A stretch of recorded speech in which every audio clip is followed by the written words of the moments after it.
Superstar. So last night I was at church and we had a worship night. And in between the worship session, there was a pastor that came out and he started speaking to us. And while he's speaking to us, there's a thunderstorm happening around him.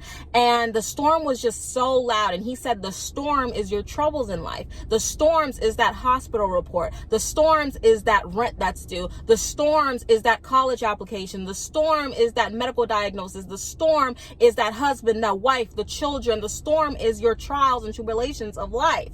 And as he's talking, he said, pretend that I am Jesus, focus on me. And you can hear him speaking just a little bit. You can see his mouth moving, but the storm is getting louder and louder. And he said, focus on me, focus on me. Mind you, the storm is getting louder and louder around us. It's like we can barely hear him. We don't know what he's saying, but we know he's speaking because if you're looking at him, you can see that he's speaking. But the storm was so loud around us that we could barely make out his words, but we kept our eyes on him anyways. And we tried to engage in what he was saying on stage, and we were focusing on him. And he said, the more that you focus on Jesus, the quieter the storm will get and you will hear him clearly. And as we kept on attention, our attention was on the pastor. And as we kept our attention on the pastor, you can hear the noise of the storm go down until it was silent.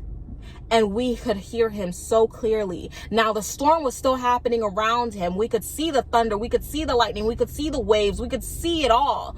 But we were just focusing on him and his voice. And we did not care about what the storm was doing in the background because our eyes was focused on him. And that ministered to me, superstars, and I wanted to minister to you. I know life is hitting right now. Life is lifing, but I want you to focus on Jesus. Focus on God. Focus on his word. Focus on his promise, and the storm will get quieter and quieter. The storm is not what you should focus on, because if you focus on the storm, the noise is going to get louder and louder. But if you focus on God, you will see his goodness throughout the storm. I hope that ministers to you today. Have an amazing and superstar day. I love you. Bye.